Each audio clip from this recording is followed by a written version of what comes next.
8 የቤተሰብ አባላት በአንድ ሌሊት በመጥረቢያ በተመሳሳይ አገዳደል ተገለው ተገኙ። ገዳዩ ማን ነው?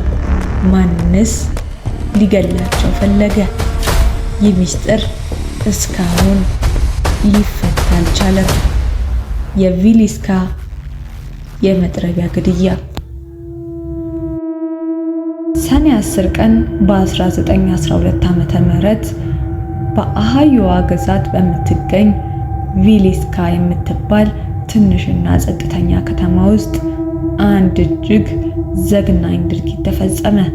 በአንድ ቤት ውስጥ 8 ሰዎች ተኝተው እያለ በመጥረቢያ ተጨፍጭፈው ተገደሉ። ከነዚህም ውስጥ 6ቱ ሕፃናት ነበሩ። ጉዳዩ ማን ነበር? ለምንስ ገደላቸው?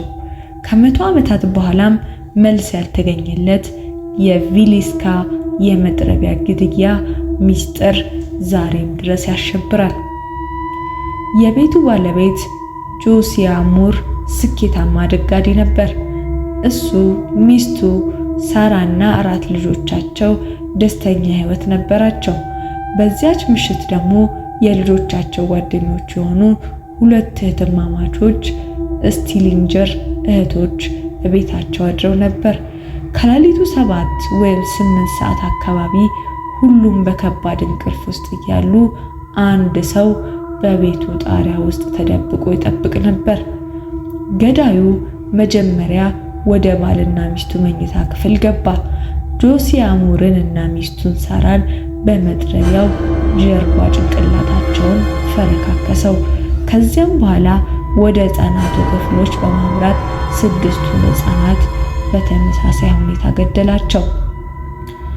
ነገር ግን አንድ በጣም የሚያስገርምና የሚያስፈራ ነገር አለ። ገዳዩ ሁሉንም ከገደለ በኋላ ወዲያው አልወጣም። የቤቱን መስታወቶች በሙሉ በጨርቅ ሸፈናቸው። በኩሽና ውስጥ ተቀምጦ ምግብ በላ። መጥረቢያውን በደም ተጨማልቆ በዚያው ቤት ጥሎት ጠፋ። ፖሊስ ለዓመታት ምርመራ ቢያደርግም ጉዳዩን ሊያገኘው አልቻለም። ዋና ተጠርጣሪዎች ግን ነበሩት። አንደኛው ቬረንዲ ኬሊ ግድያው በተፈጸመበት ምሽት ከተማ ውስጥ የነበረ የአእምሮ በሽተኛ ሰባኪ ነበር።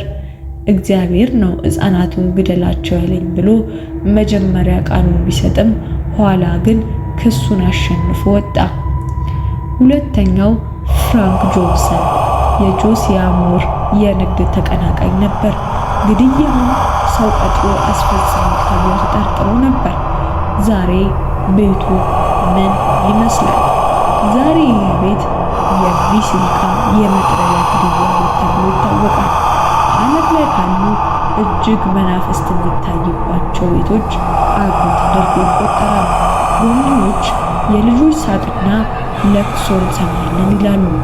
ዕቃዎች በራሳቸው ይንቀሳቀሳሉ። ሰዎች በዚያ ቤት ውስጥ ሲያድሩ በሕልማቸው መጥረቢያ ሰው እንደሚያዩ ይናገራሉ። 8 ነፍሳት ያለምንም ጥፋት አልቀዋል። ገዳዩ ግን በምድር ፍርድ ሳይያዝ ቀርቷል። ይህ ቤት ዛሬም እውነቱን ደብቆ ቆሟል። እናንተስ ምን ይመስላችኋል? ገዳዩ ማን ሊሆን ይችላል? ወይስ መናፍስቱ እስካሁን በቤት ውስጥ ፍትህ እየጠበቁ ይሆን? ይህን ቪዲዮ ከወደዱት ላይክ ያድርጉ። ለተጨማሪ እውነተኛና አስፈሪ ታሪኮች